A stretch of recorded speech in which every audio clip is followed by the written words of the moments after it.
Buongiorno a tutti. Good morning, everybody.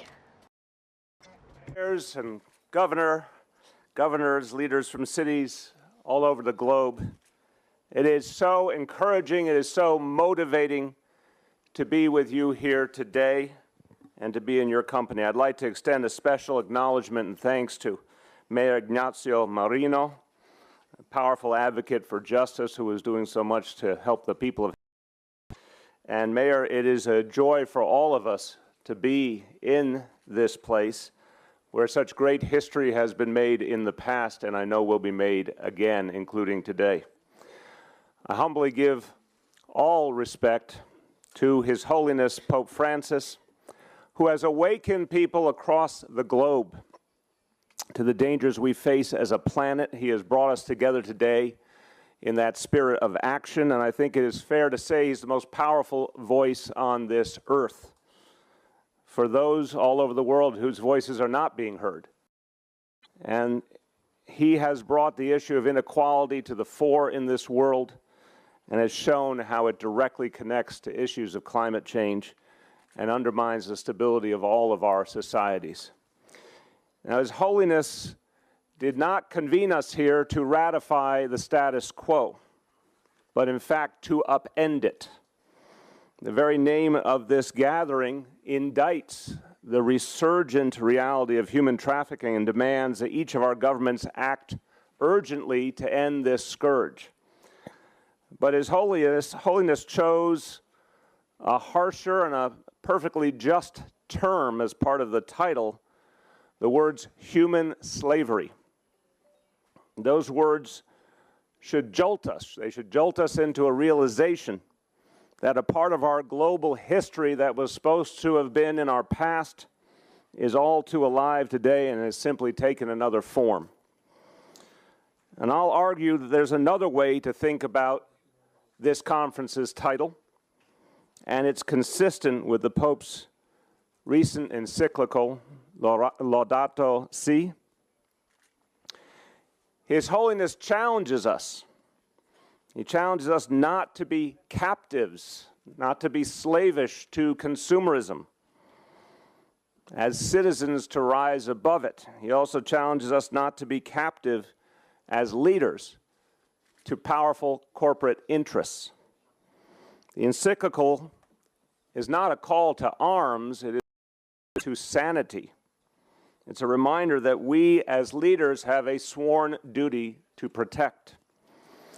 But how can we protect our people if we accept a status quo that is slowly killing our earth? I humbly submit that we were called here not to be congratulated for whatever progress we've made, although it is certainly worthy. We were called here to take Laudato Si and give it life, to systematically address the danger of climate change with every tool we have. And it's increasingly clear that we, the local leaders of the world, have many tools, more than we may have in fact realized, and that we must use them boldly even as our national governments hesitate. In my city, it has become painfully obvious that we have to set difficult goals for ourselves.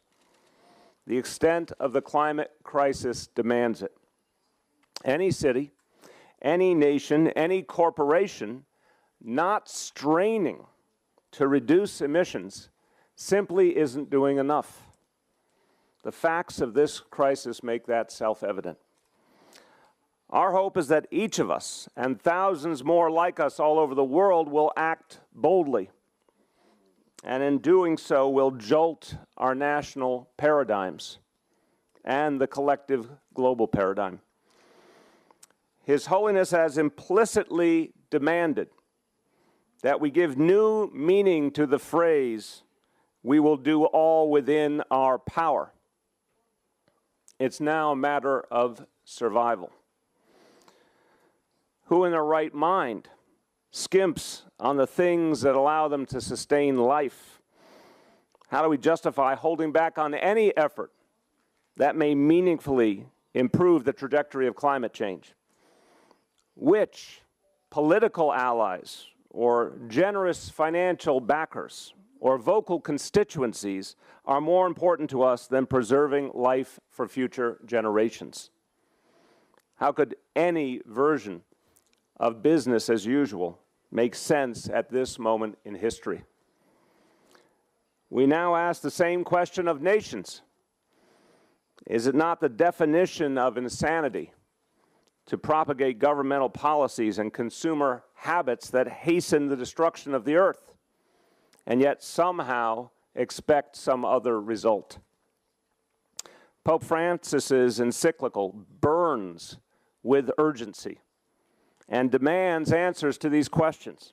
It holds individuals accountable for the fate of our planet, but it rightly asks the most of governments. So we will remember Rome. We'll remember this moment as a time and a place where we weren't offered soothing, reassuring words, but were in fact pushed by the highest moral authority to take the next step, no matter how challenging it appears to be. It's my honor to be here speaking on behalf of New York City as we take our next steps. Our future, One New York, a plan for a strong and just city, has within it ambitious goals to fight both climate change and poverty. As I announced last September at the United Nations Climate Summit, we are committed to an 80% reduction in greenhouse gases by 2050, mirroring the pledge of so many of you represented here today.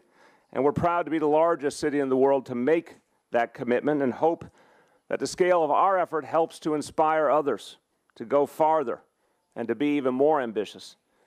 And today, I'd like to add to all that we are doing in New York, I'd like to announce our next big step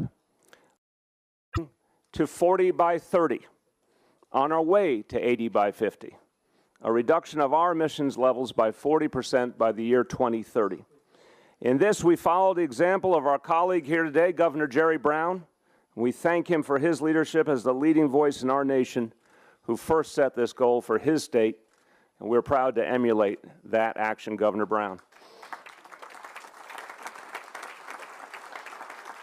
And Governor, you don't mind if I say to all our American colleagues, I hope you'll join us in the Governor started in California. We look ahead to Paris, Mayor Hidalgo. The Paris summit is just months away. We need to see it as the finish line of a sprint.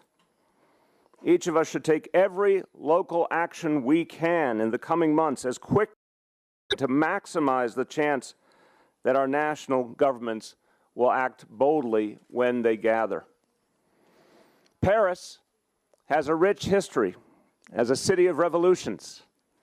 We'll need another revolutionary moment in December, a revolution of decisiveness. It's not an overstatement to say that Paris may constitute our last best hope.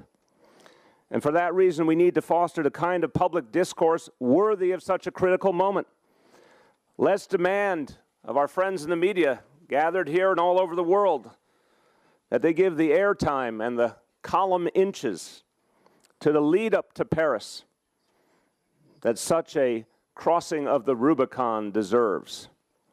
It isn't unfair to say that the media gives immeasurably more attention to the results of climate change, meaning our ever more dramatic weather, than to the causes and the solutions. And again, when the issue at hand is our survival, we shouldn't tolerate business as usual, and that includes for those who cover the news. I conclude with the most helpful and hopeful element of this puzzle: the people we all represent. Their wisdom and their perceptions of our new reality may be the thing that saves us. I learned long ago that the people often lead the leaders. And in recent years, I've seen this phenomenon come to life with respect to the changing climate. I've seen it vividly in my hometown. Nearly 3 years ago in our city, Hurricane Sandy left 44 dead and thousands lost their homes and their businesses. And this tragedy made the people of New York City understand climate change in a very different way.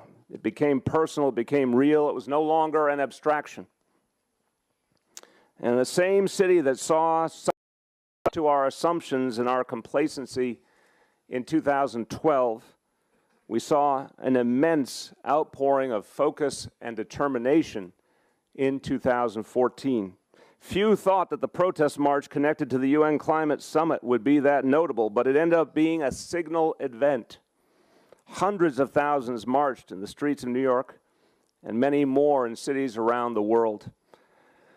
My friends, they weren't deniers, they were demanders, making clear their readiness to act, to sacrifice, to change, and asking the same of us as leaders. It's our job to be as good as them. Thank you.